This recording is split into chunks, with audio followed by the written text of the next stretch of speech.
અમે વિસાવદર જીત્યા પછી ભાજપના નેતાઓને તો પીડા ઉપડી છે, નકલી તેલ પેટમાં રેડાણું અને એસિડિટી થઈ છે, આ સમજી શકાય.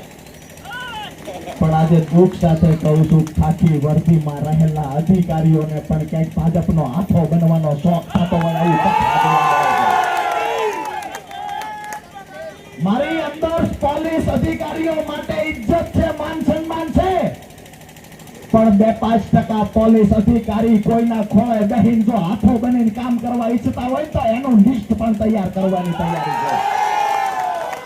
અમારી લડાઈ ભારતીય જનતા પાર્ટી સામેની છે, અમારી લડાઈ ભાજપ કોંગ્રેસના ગઠબંધન સામેની અમારી લડાઈ છે.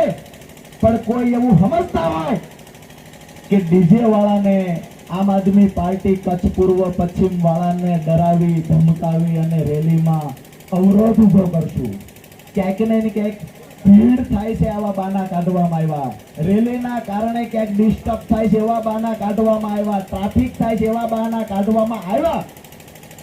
ભાજપના નેતા નેતોડીઓ આવે ત્યાં ટ્રાફિક નથી થતું?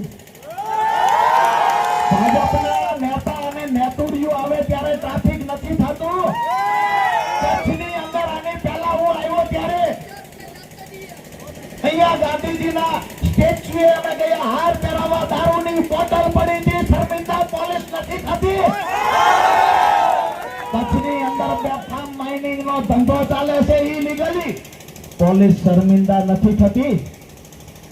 મારું તમને એ કહેવાનું છે, અને પોલીસ અધિકારીઓ પણ સામે ઊભા એમાંના બધા ખરાબ હશે આવું હું નથી માનતો, પણ 2-5% કોઈ ખરાબ હોય અને આખી પોલીસ અધિકારીઓની જે ખાખી વર્દી છે એને દાગ લાગે તો આવા અધિકારીઓને ખુલ્લા પાડવાનું કામ રાજુ કરપડા કરશે.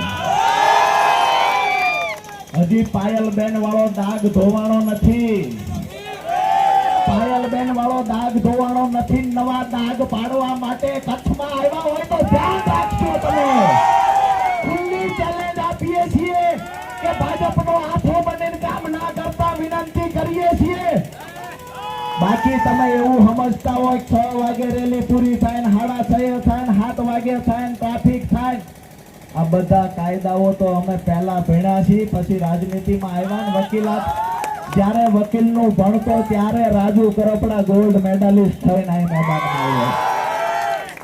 એટલે અમારી લડાઈ પ્રદેશ પ્રમુખ અને ગોપાલભાઈ ઇટાલિયાના કહેવાથી, એમના માર્ગદર્શન નીચે, માન્ય કેજરીવાલજીના માર્ગદર્શન નીચે અમે ભારતીય જનતા પાર્ટીના મૂળિયા ઉખેડી નાખવા માટે થઈ, લોકશાહી બચાવવા માટે થઈ અને બંધારણ બચાવવા માટેની અમે લડાઈ લડીએ છીએ. વિનંતી કરું છું હાથ જોડીને કે બંધારણ બચાવવાની જવાબદારી જેની છે એ રક્ષક પોતે ભક્ષક ના બને, આ જવાબદારી પણ એમની છે.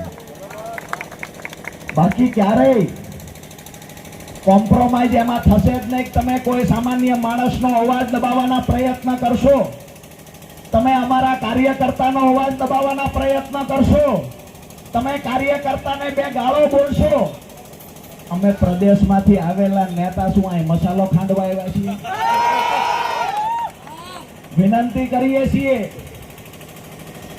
કે આમાં ક્યાંય અમારે ના પડવું પડે ને આટલી ટકોરથી સમજી જાજો, આટલી ટકોરથી સમજી જાજો. વ્યક્તિગત આરોપ નથી મૂકતા, પણ ભાજપનો હાથો બનીને અમરેલીમાં જે કાંડ થયા છે ને કાંડ અહીંયા ન થાય એનું ધ્યાન રાખજો એ કહીએ છીએ. આપ સૌને મોરો ભાજપ વાળા અરે દેવા દો, ભાજપ વાળા અરે દેવાનો છે. ઓલા ભાઈ મોરબી વાળાએ 2 દીથી ઉપાડો લીધો છે. મેં આજે વિનંતી અહીંયાથી મીડિયાના મિત્રો છે ને વિનંતી કરું છું કે મોરબી વાળા ભાઈને મગજની દવા લેજો, કઈક માનસિક તકલીફ થઈ ગઈ છે. અહીંયા થોડી વાર થાય તો એ કે હું રાજીનામું દઈ દઉં, ગોપાલભાઈ લડવા આવે. હવે એના મતદારોએ કહ્યું કે અહીંયા અમે વિસાવદર વાળી કરશું, તો એમાં ગુસ્સે ભરાઈ ગયા કે વિસાવદર વાળી એટલે હું લઈ આવો તમારા ગોપાલને. એટલે આ ગોપાલ ઇટાલિયાને ગીસુદાનની જરૂર નથી, રાજુ કરપડા જેવા 25 જણા બીજા પાર્ટી છે. આવા 25 જણા સૈનિકો બીજા પાર્ટીમાં છે કે ઈશારે દરિયામાં કૂદી પડે. આવા લોકોની ફોજ તૈયાર થઈ છે. એટલે કોઈ એવું માનતું હોય, બીજી વાત પછી કઈક એમને નિવેદન પાછું ફેરવું, પછી કે હવે ગોપાલભાઈ રાજીનામું આપે તો હું આપું. હું કહું છું કે નરેન્દ્રભાઈ મોદી રાજીનામું આપે, ગોપાલભાઈ આપી દે. અમે વિનંતી કરીએ ઈસુદાનભાઈ ગઢવીને, ગોપાલભાઈ ઇટાલિયાને કે આ લોકોને હવે સાહેબ તમારે જવાબ દેવાની જરૂર નથી. આમના માટે ગુજરાત પૂરતી લડાઈ તો અમે લોકો આ સૈનિકો સાથે રાખીને લડી લઈશું. બધા સહમત છો?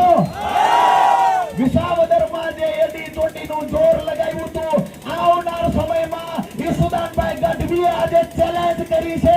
CR પાટીલમાં તાકાત હોય, મુખ્યમંત્રીમાં તાકાત હોય તો ગુજરાતની 161 સીટ ઉપર ચૂંટણી લાવે આમ આદમી પાર્ટી સરકાર બનાવવા તૈયાર.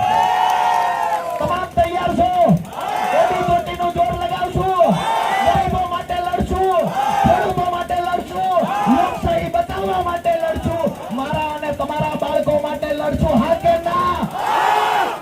આપ સૌનો આજના કાર્યક્રમમાં ઉત્સાહ સાથે ઉપસ્થિત રહેવા બદલ હું રાજુ કરપડા અને આમ આદમી પાર્ટી પરિવાર હૃદયપૂર્વક આભાર વ્યક્ત કરું છું.